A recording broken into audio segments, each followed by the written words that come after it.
What happens when a power-hungry white cop decides to humiliate a calm black woman in a parking lot, only to realize too late that she is the very state lawyer who can destroy his career with a single word? He thought he had found an easy target, someone to control and break, but he was seconds away from stepping into a trap built by the law itself. Before we go any further, comment where in the world you are watching from, and make sure to subscribe because tomorrow's story is one you don't want to miss.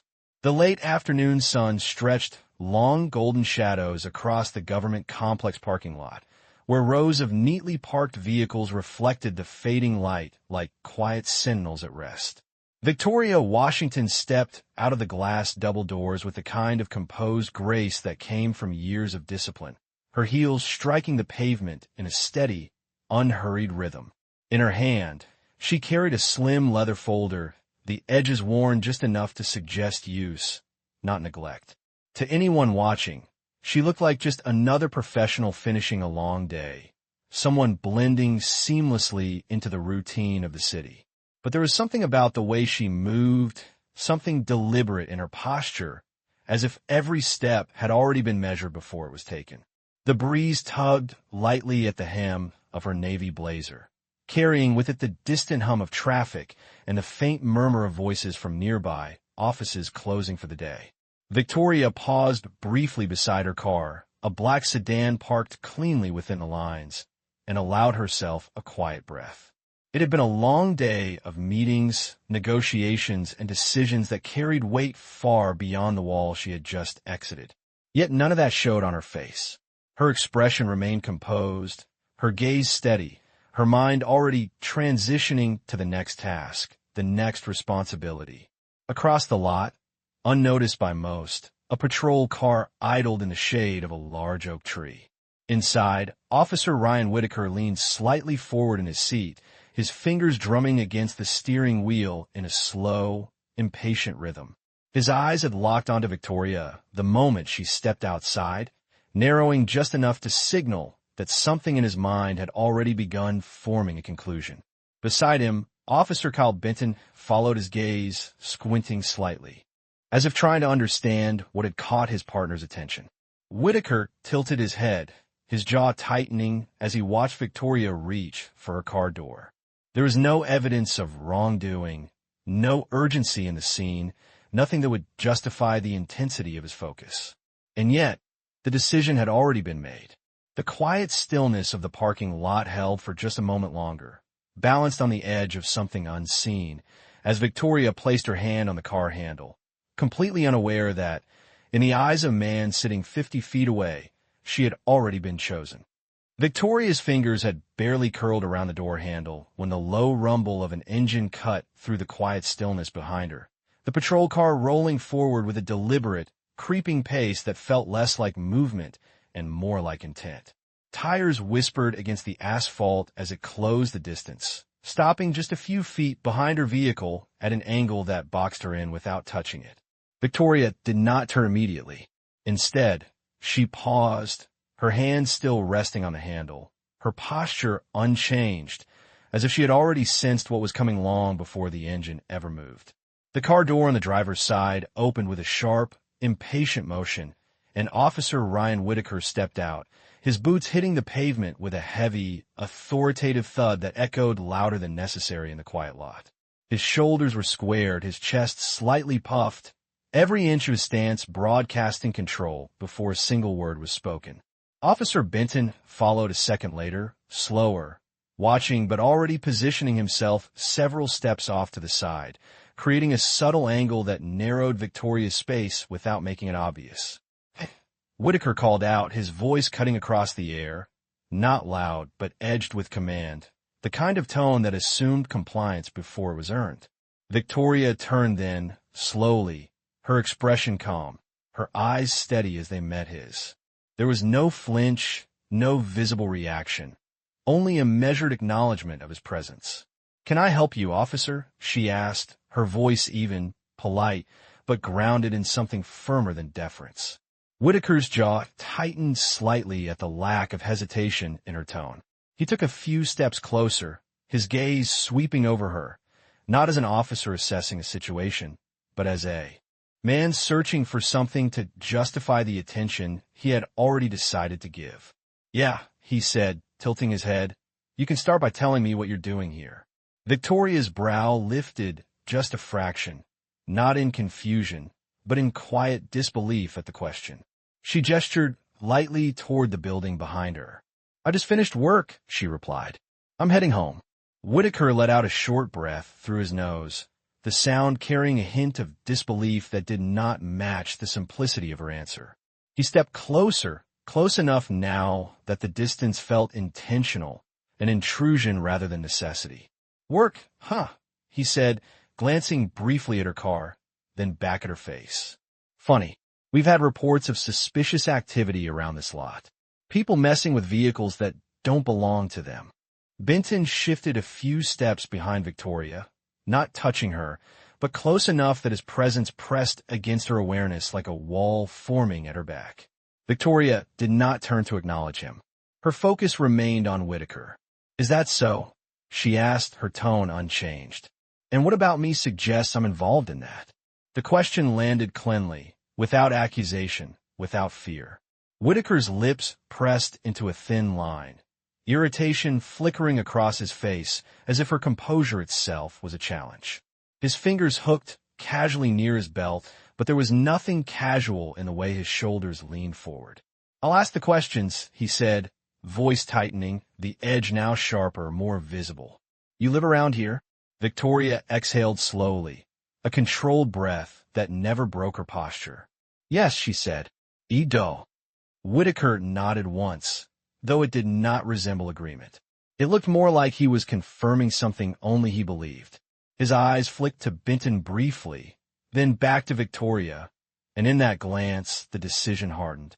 The quiet parking lot, moments ago just another end to a workday, had shifted into something else entirely, something heavier, where every movement now carried weight, and every word edged closer to something neither accidental nor routine. Whitaker let the silence stretch just long enough to make it uncomfortable, his eyes fixed on Victoria as though he expected her composure to crack under the weight of his stare, but it did not. If anything, her stillness seemed to sharpen, her posture aligning with a quiet certainty that only seemed to irritate him further. He took another step forward, closing the gap until there was barely space between them, his presence deliberate, invasive. I'm going to need to see some identification, he said, the words clipped, no longer a request, but an order shaped like one. Victoria did not reach for her purse immediately. Instead, she tilted her head slightly, studying him with a calm that felt almost clinical. Before I do that, she replied, her voice steady, I'd like to understand why I'm being detained. The word landed with precision, and for a brief moment, something flickered across Benton's face behind her, a subtle shift of awareness. Whitaker, however, reacted differently. His jaw flexed, a muscle ticking near his temple, as if the question itself had crossed a line he did not want acknowledged. You're not being detained, he snapped, though his tone contradicted the claim. You're being asked to cooperate. There's a difference. Victoria's eyes did not leave his. Then I'm free to leave? She asked, her hand still resting lightly against her car door, unmoved. The question hung there, simple, direct, impossible to ignore. Whitaker exhaled sharply through his nose, his patience thinning in visible layers. He shifted his stance, angling his body slightly to block her path to the driver's seat without making the motion obvious enough to call out. Don't play games with me, he said, his voice dropping lower, tighter. You match a description. That's reason enough. Victoria's expression did not change, but there was a subtle tightening at the corner of her eyes. Not fear, not anger, but recognition. She had heard this before. A description, she repeated softly. Of what exactly? Benton shifted again behind her, his boots scraping faintly against the pavement as he repositioned himself closer, his presence now unmistakably part of the pressure being applied. Whitaker's gaze flicked briefly toward the car, then back to her. Someone messing with vehicles, he said, trying doors, checking for unlocked ones. We've had complaints. Victoria glanced at her own car, then back at him, her voice still measured. And you saw me do that? Whitaker hesitated for half a second, just long enough to reveal the gap between claim and truth, then filled it with volume instead of evidence. I saw enough, he said sharply. Now hand over your ID. The edge in his voice had hardened, the performance of authority giving way to something more personal, more aggressive. Victoria slowly withdrew her hand from the car door, not in surrender, but in acknowledgement of the direction this was moving. She turned slightly, reaching toward her purse with controlled, deliberate movements, every motion visible, every gesture careful. I'm going to retrieve my identification, she said clearly, her tone carrying just enough volume to ensure it was heard not only by him, but by anyone else within earshot. Whitaker watched her closely, his shoulders tense, his attention fixed on her hands as though expecting something to justify escalation. Benton leaned in just a fraction, his presence tightening the space further. Victoria opened her purse slowly, her movements precise, unhurried, as if time itself had begun to bend around the moment. And in that narrowing space between action and reaction, the tension thickened, no longer subtle, no longer deniable, but building towards something that neither side was willing to step away from. Victoria's fingers moved inside her purse with slow precision, her eyes never leaving Whitaker's face as she located her wallet, but before she could even begin to pull it free, his hand shot forward in a sharp, abrupt motion that cut through the air between them. "Stop right there," he snapped, his voice rising just enough to draw attention from a couple walking across the far end of the lot. Victoria froze, not out of fear, but out of calculation, her hand still resting just inside the open purse. Her gaze narrowed slightly, not aggressive but focused. "You told me to get my identification," she said evenly. Whitaker's lips pressed into a tight line, irritation flashing across his face as if her compliance had somehow become another form of defiance. "Yeah, I did," he replied, his tone shifting again, harsher now, "but I don't like how you're moving. Slow it down." Victoria held his stare, then deliberately withdrew her hand from the purse without the wallet, letting it fall back against her side. "Then clarify your instructions," she said calmly. "Do you want my identification, or do you want me to stand still?" The question landed like a quiet challenge, and for a brief second, the silence stretched tight between them. Benton shifted closer behind her, his presence now almost touching her shoulder, his breath faintly audible in the still air. Whitaker's posture stiffened, his authority slipping into something more volatile. "You're getting real comfortable talking back," he muttered, stepping in even closer, his shadow falling across her. "Most people know better." Victoria did not step away. "Most people are not me," she replied, her voice steady, grounded, unshaken. That answer struck something deeper than the others. Whitaker's jaw clenched, his eyes hardening as if the situation had now become personal, something he needed to win. He turned his head slightly toward Benton without breaking eye contact. "I think we've got probable cause," he said, loud enough to be heard, as though speaking it into existence would make it real. Benton hesitated for a fraction of a second, then nodded, falling into line with the narrative. Victoria's expression did not change, but there was a subtle stillness in her shoulders now, a readiness. "On what basis?" she asked. Whitaker gestured toward her purse with a sharp flick of his hand. "You were reaching in there real quick when I approached. Could be concealing something. Could be tools, stolen property, anything." Victoria let out a slow breath, her eyes steady. "Or it could be exactly what I told you it was," she said. "My identification." Whitaker ignored the logic entirely. He stepped forward, his hand now hovering near her wrist. "I'm going to search that bag," he declared. "You don't have consent," Victoria replied immediately, her tone firm but controlled. "And you don't have probable cause." The words hit harder this time, precise, informed, unmistakably confident. Benton shifted again, his stance tightening. Whitaker's face darkened, the restraint gone now, replaced with open irritation. "We'll decide what we have," he snapped. In one swift motion, he reached out and grabbed Victoria's wrist, not violently, but with enough force to assert control, to interrupt her space, to make the power dynamic unmistakable. The leather strap of her purse slid slightly as his grip redirected her arm. "Don't make this harder than it needs to be," he added, his voice low, edged with warning. Victoria looked down briefly at his hand on her wrist, then back up at him, her expression unchanged, her voice quieter now, but carrying more weight than before. "You already have," she said, and in that moment, with his grip tightening just enough to signal escalation, the line between questioning and control had been fully crossed. Whitaker's grip lingered on Victoria's wrist for a fraction longer than necessary, his fingers tightening just enough to make the intent unmistakable, and then everything shifted at once. "That's it," he said abruptly, his voice rising, louder now, drawing the attention of a few more people crossing the lot. "You're being detained." Victoria did not resist, but her posture straightened, her shoulders aligning with a quiet authority that did not match the situation he was forcing. "On what charge?" she asked, her voice still even, though now it carried a sharper edge, each word deliberate. Whitaker did not answer directly.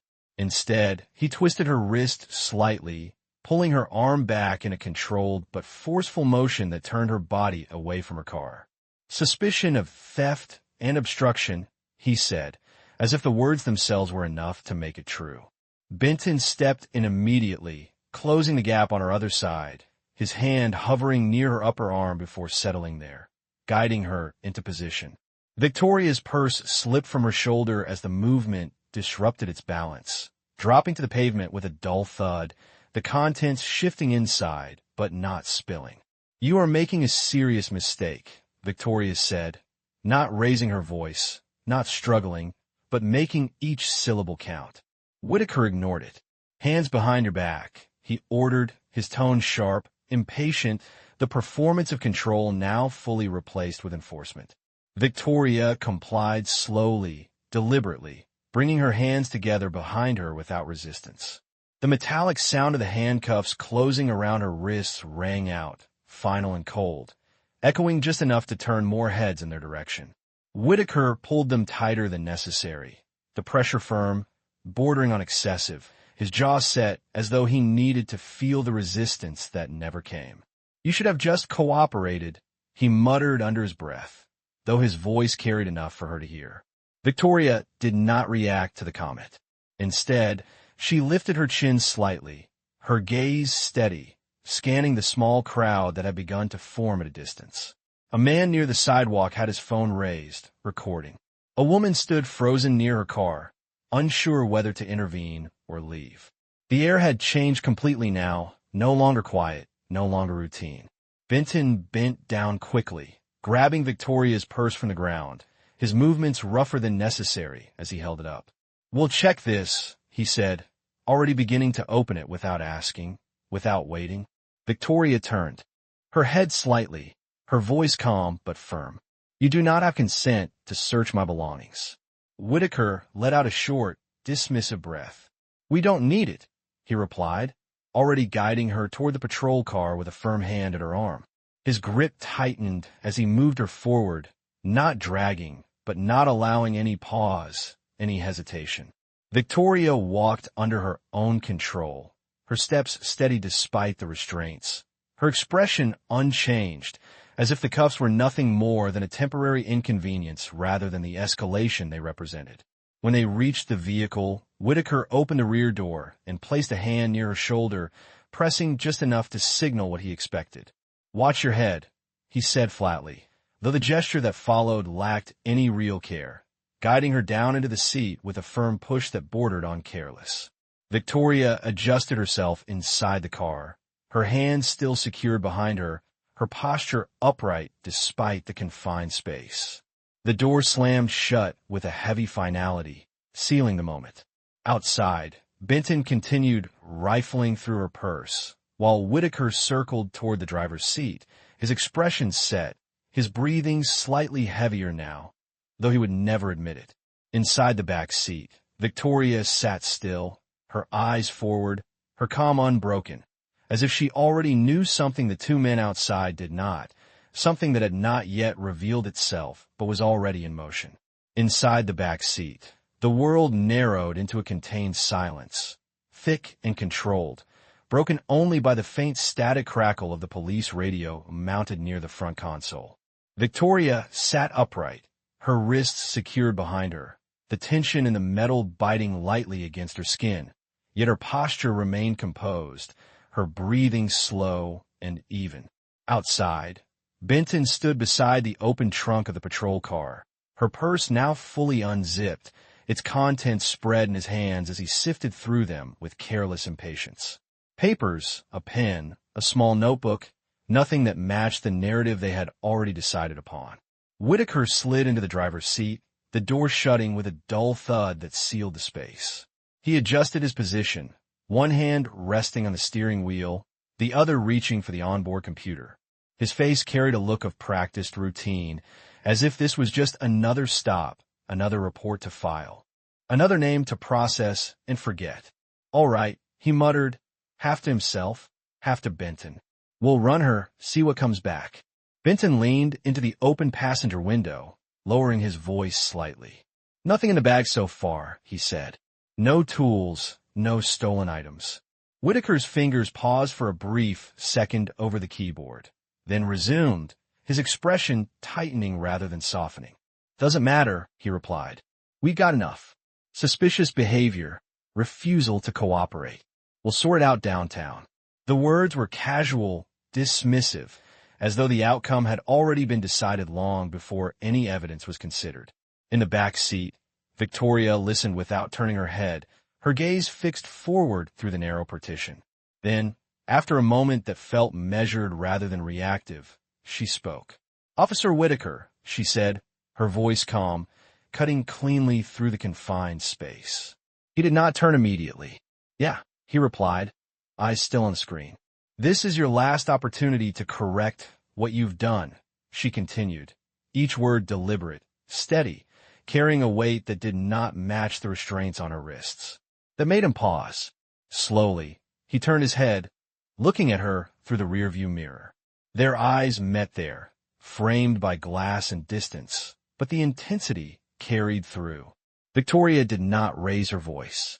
She did not plead. "You are detaining someone without cause," she said. "You have already conducted an unlawful search, and you are now preparing to escalate this into a formal arrest." Whitaker let out a short breath, something between a scoff and a laugh, his lips curling faintly at the corner. "You done?" he asked, his tone laced with thin amusement. Victoria held his gaze in the mirror. "If you continue," she added, her voice quieter now, but somehow sharper, "this will not end the way you think it will." The words settled into the space, not dramatic, not exaggerated, just certain. Benton shifted slightly outside, glancing between them, something uneasy flickering across his expression. Whitaker, however, leaned back in his seat, the faint smirk returning as he shook his head. "I've heard that one before," he said, dismissive, turning back to the screen. "Everybody suddenly knows the law when the cuffs go on." He tapped a few keys, his focus returning to the system, his posture relaxed again, as if the warning had meant nothing at all. "Save it for the station," he added, his voice flat now, final. And with that, he pressed forward, not just continuing the process, but sealing his own decision, pushing past the last moment where he could have stepped back, where he could have chosen differently, where he could have avoided what was already beginning to take shape just beyond his understanding. Whitaker's fingers hovered over the keyboard, the faint glow of the onboard computer reflecting in his eyes as he began entering Victoria's information, the quiet clicking of keys filling the patrol car. Then the system responded. A soft chime, a pause, and then the screen changed. Whitaker frowned slightly, leaning closer, his posture tightening as he read. The rhythm of his breathing shifted first, almost imperceptibly, then his hand stilled completely. "What the?" he muttered under his breath, the words trailing off as his eyes scanned the lines again, slower this time, as if trying to force a different meaning out of them. Outside, Benton noticed the change immediately.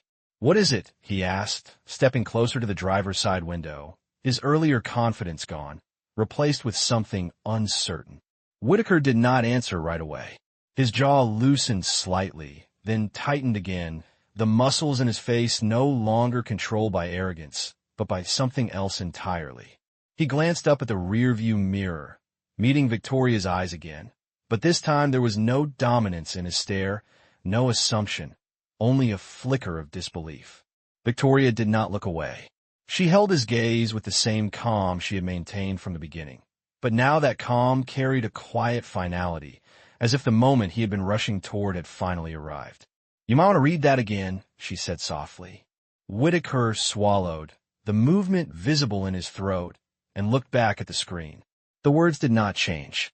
They did not soften. They did not leave him any room to reinterpret. Victoria Washington, State Prosecutor, Special Authority Clearance, Direct Liaison to Internal Affairs and Police Misconduct Review. The air inside the vehicle seemed to thin, the space shrinking around him as the weight of what he had done settled all at once. Benton leaned in further, trying to see past him. "Whitaker, what is it?" he pressed, his voice lower now, edged with concern.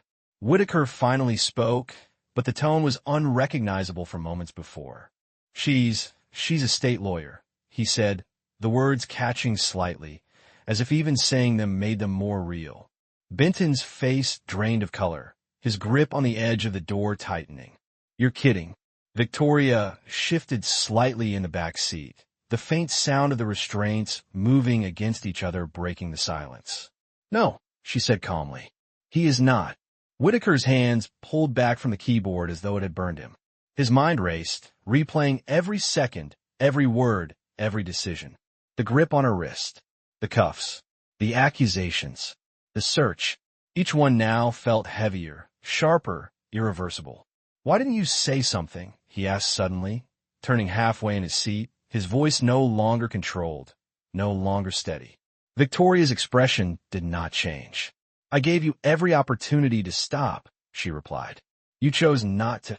The simplicity of the answer struck harder than any accusation.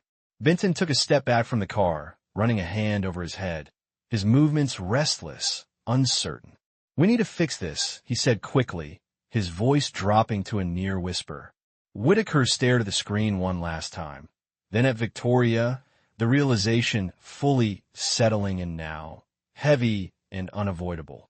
The authority he had relied on just minutes ago had vanished, replaced by a quiet, creeping fear that settled deep in his chest. Because in that moment, sitting behind the wheel of his patrol car, he understood something with absolute clarity. He had not just detained the wrong person. He had built the case that would end him.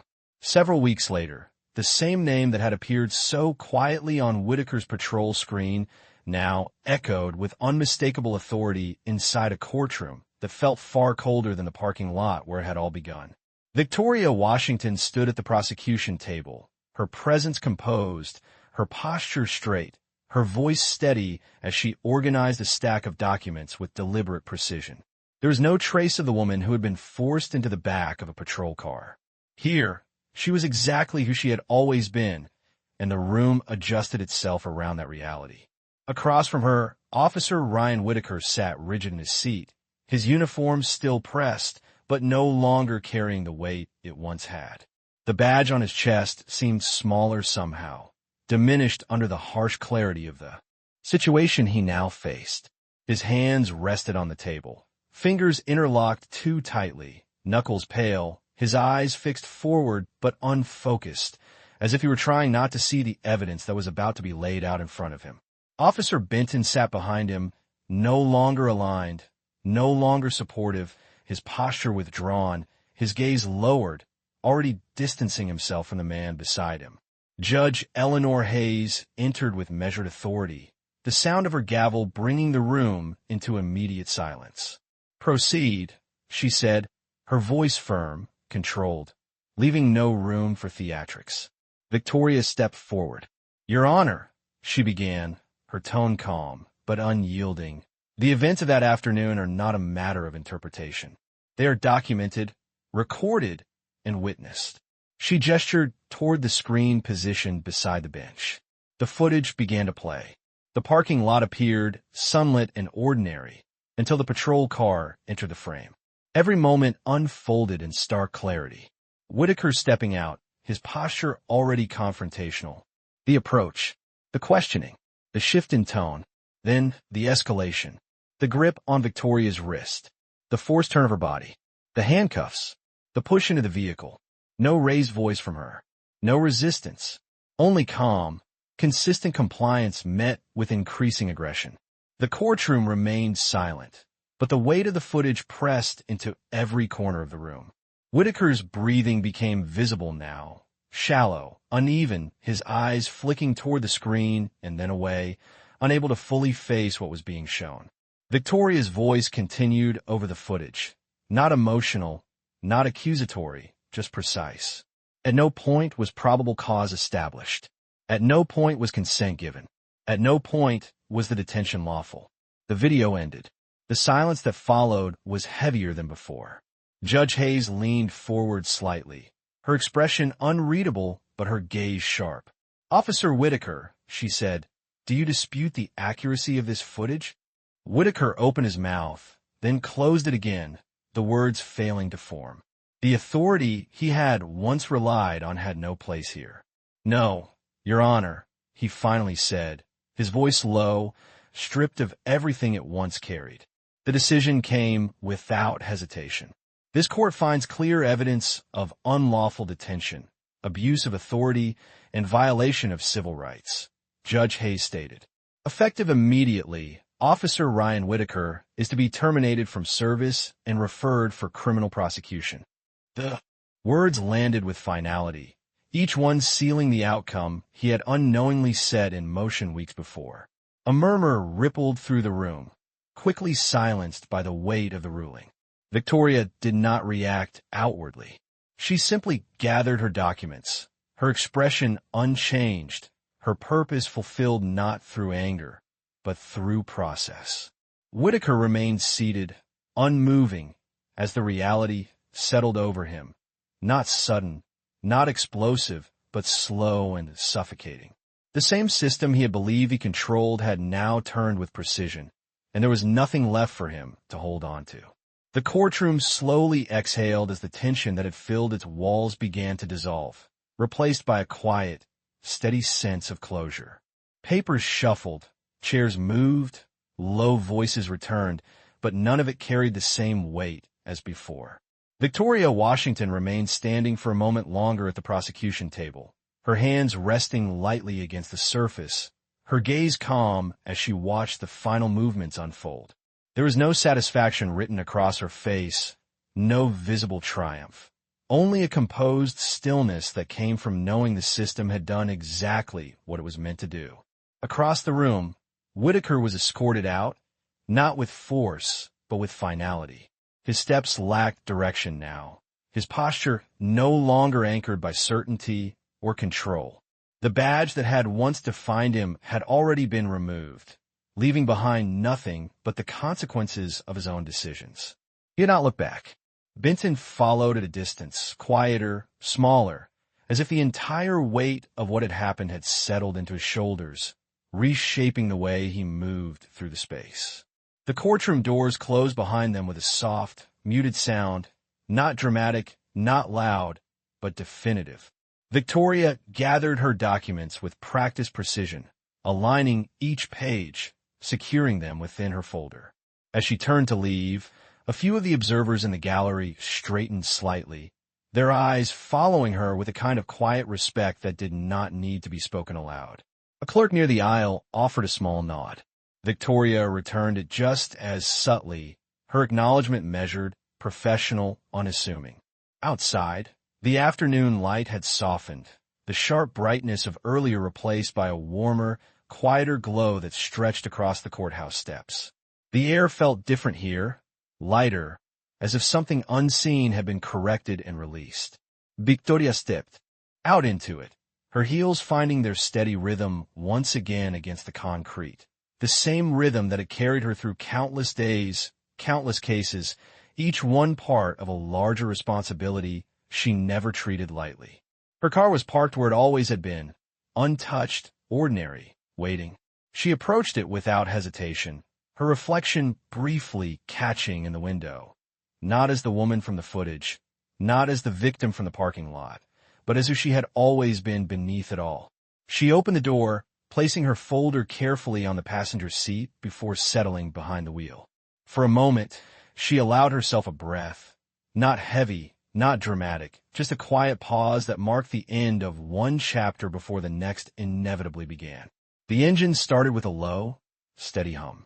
As she pulled out of the parking space, the courthouse remained behind her, its structure solid, unchanging, a symbol that, despite everything, still held its ground.